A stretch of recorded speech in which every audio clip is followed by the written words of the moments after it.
So what we did is we empowered the music producer. We told the music producer that you are no longer just a workshop that provides one beat for one artist, and who knows what is going to happen to that one piece of production when it leaves your production house. What we did is we told the producer that you're an entrepreneur, you are an e-commerce company, you need to license your beats non-exclusively to hundreds of thousands, if not millions of recording artists all over the world that need your production.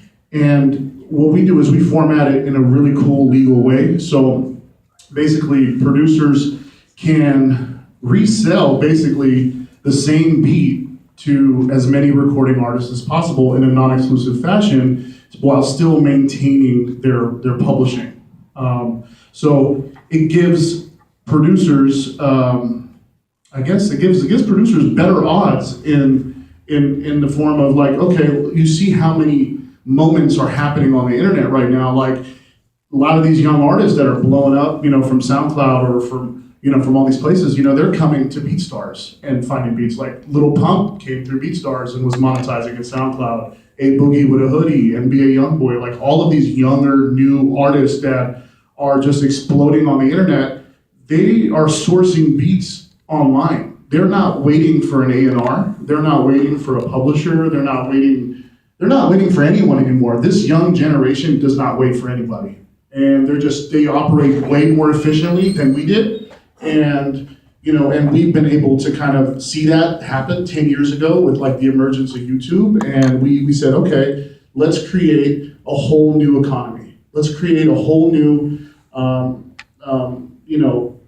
home for music producers to leverage themselves in the industry. So now we're starting to see music producers on our platform operate in the major label space, because now those songs that are being discovered on the internet are now being distributed by the major labels. So now they're sitting down in these tables doing major label publishing deals from our platform. So and then also operating their own business. We literally have kids in their bedrooms making $50,000-$60,000 a month just selling beats online.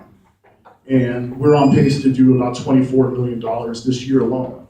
And so we're thinking about how the producer has always been underserved in this music industry. The music producer has not had a seat at the table, especially in this like crappy streaming world where songwriters and producers don't make shit, and it's just like we get to the point where it's like, how can you guys treat your content just like an Amazon.com treats their products online, and how can you guys create a sustainable income stream for yourselves and collaborate with so many different artists and leverage yourselves in the industry? Because for so long, it's just like, you guys have been taken advantage of. And so we wanted to just disrupt that shit. And so, yeah. And so it's beautiful to see it happen. The non-exclusive license, when we came in 10 years ago, it didn't even really exist, really. And so we're here to push forward and give music producers the opportunity to make a living online and reach their dreams and just say, you know what, I don't have to be in LA, I don't have to be in New York, I don't have to be in these major music markets interning for the rest of my life until I get put on. It's time to put yourself fucking on. Awesome, bro. Awesome. Yeah. So talking about the industry is perfect. Yeah, the industry and being spearheaded, not just because I'm on the board of the Recording Academy, but there is going through Congress right now the AMP Act, the allocation for music publishers, which would set in statute, through Sound Exchange, automatically you as music publisher will receive like some type of royalties from that organization. So the AMP Act, if you're the kind of person that likes to call and yell at your elected leaders, please do. Tell them you support the AMP Act. I'm going to move on now. Ted, please talk to us about it. Sure. There are three areas of music that my partner, Position Music, and by extension me, that we focus on. It is finding artists who own their own material, who own their recordings, and who own their publishing. We We license their music to TV and film, all the media that I mentioned before. We can even go so deep as say, we license to wedding videos, we license to user-generated content on YouTube, corporate. We do stuff with music, mood media. Every time I walk into anthropology with my wife, because why would I be in anthropology? There's one particular artist that always plays. So we have the trailer music, very high-end music for movie trailers. The London Philharmonic is our backing band for that. Artists, and then there's an area called production music, background music for shows like we do American Idol, America's Got Talent.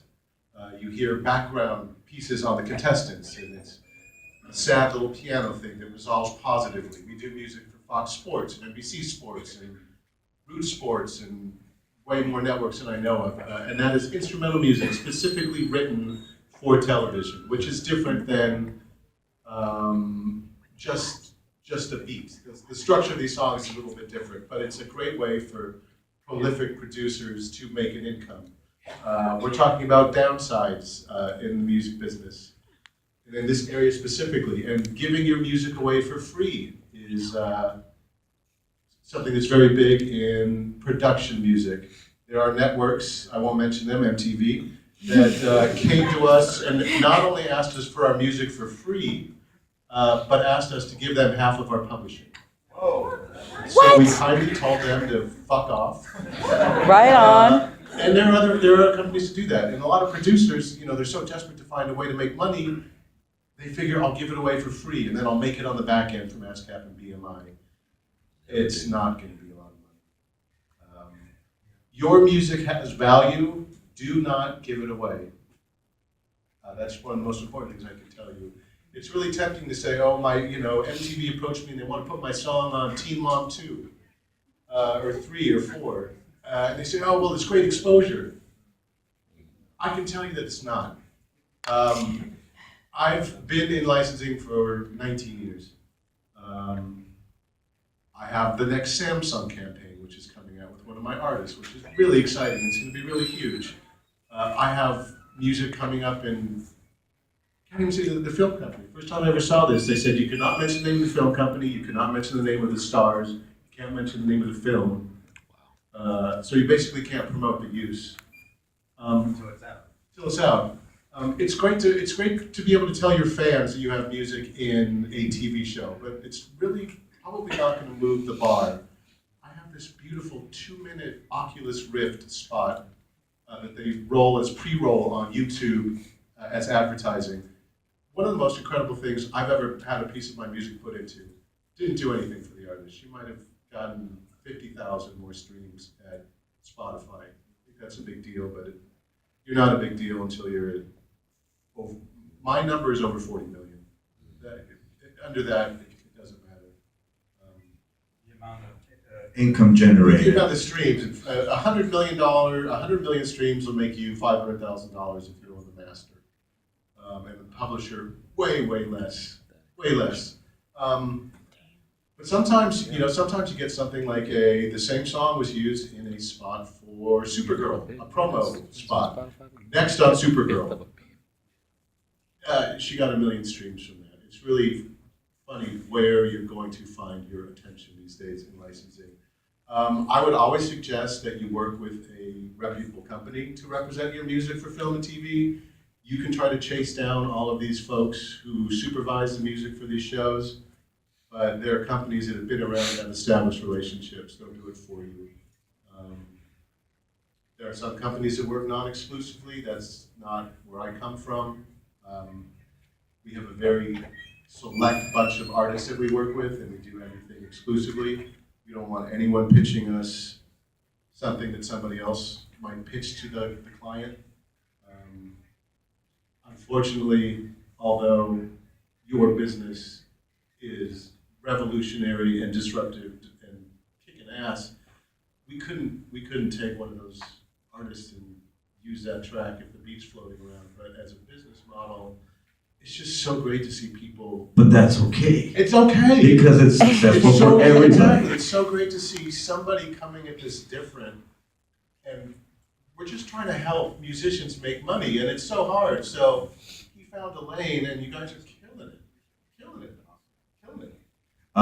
Thank you, Ted. We're going to move on. We've got a couple more minutes, but I was told when I stepped around over here that we can kick back here for a little bit longer. So if anybody wants to head out to the networking session, I'd say wait. So, because I want to talk to James a little bit. He comes from a whole totally different background, well, segment of the industry that to me is really fascinating because it's been around for years and it's just evolving and getting stronger and stronger and stronger. James, please talk to us. Yeah, definitely. I'll try to make this quick. So, Muzak is now owned by Mood Media. I work for Mood Media. We are the largest background music services provider in the world. Muzak, I don't know if y'all are pretty young, but elevator music, that cheesy elevator music, we actually own that. So I'll get to that in a bit, maybe. But anyways, yeah, the clients that I work with are Abercrombie & Fitch, previously H&M, they're now with another music service provider, Chanel, Gucci, Polo, Ralph Lauren, and those are just the premier clients, the ones that pay the big bucks. What I do is every month they send me lists, they send my company lists, the company that I work for, like 400, 500 tracks. We work a month ahead, so they want these 400, 500 tracks in their next month's playlist. In their background, and background music in their stores. My job and my interns' jobs and our team is to clear a certain percentage of that for them. And how do I clear that? Well, who owns the copyrights? What everyone here was talking about. Who owns the master sound recording? Who owns the publishing? And who owns the and where do I get the performance license? So there's 3 main licenses that I need. I need the master license for the sound recording. I need the mechanical license for the right to reproduce and distribute. We heard those words earlier. The composition, and I need the public performance license from one of the 4 PROs, ASCAP, BMI, CSAC, and now GMR. So 3 licenses just for one song, right? So multiply that times 500 for one client times, maybe I'm working on 14 clients a month, times 12 months a year. So it's a lot of work. So it's a lot of research, but I love it. It's fun. And it's really awesome getting to help independent artists get their music out on Abercrombie & Fitch's playlist, every store in America, right? What we also do, we own Muzak recordings, so we've gotten our music into a few movies, a few TV shows. One movie, The Dark Tower, which I heard didn't do too well, but our song's in there. A show, John Benet Ramsey show on Netflix was recent. So we own all that. So on that end, we make the money. People come to us and they want to license our cheesy elevator music. We license it to them, and then we make money 100% profit because most of the times we own both the sound recording and the publishing. So first, majority segment of the company works in acquiring licenses. Right. You've got a small segment there that One guy. actually licenses. Yeah. Cool. Yeah, definitely. The process is just getting on the websites, Harry Fox, ASCAP, BMI, CSAC, GMR, figuring out who owns what, getting on iTunes, figuring out who owns the masters, sending out emails, getting on phone calls, taking meetings, and hopefully getting them to sign my 11-page license. And so any obstacles that I face right now, from the perspective of where I work, it's really hard to meet deadlines for clients when they want all the latest hip stuff, because a lot of artists in 2018 own their music.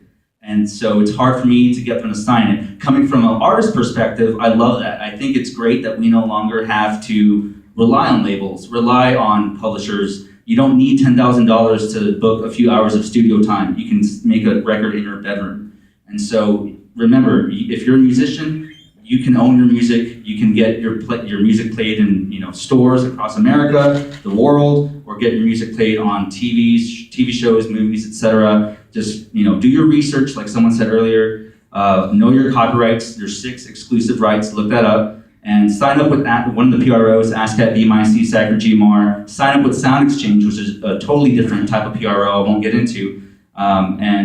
Just get yourself out there and get played. Great, awesome. I'm going to end on some figures. I was actually privileged to go do some work in LA a couple of weeks ago, and CSAC people invited me to a luncheon, and it was He and here the Braybrick brothers, Jeffrey and Todd Braybrick, the gurus of music publishing, talk. So they ended with some numbers, like recent numbers on Spotify, like, so, streaming numbers coming in, if they total, and I wrote them down. 10 million, this is for the publishing total. Roughly 10 million streams, you're looking, publishing revenue total around $2,500. Wow. 16 million streams, you're looking roughly around $5,000 for the publisher. I know they're like, it's kind of scary, but I do see some light at the end of the tunnel. Just recently, Copyright Royalty Board increased royalty rates for copyright owners for the digital users. So that's a good thing. That's number one. And then also things like the AMPAC, the allocation for music publishers, that's even cool to see. So now that the digital world is, and obviously they're doing well, obviously, digital streamers, platforms, now that we as an industry can see the light where we know how we can make some money. It's just a matter of catching up for us in the publishing and the label business to just get into that mode of thinking like tech and making the money as well. I want to thank every person here on the panel for the time. We got to know each other by email real quick, and so we've been just kind of working on present some material to y'all.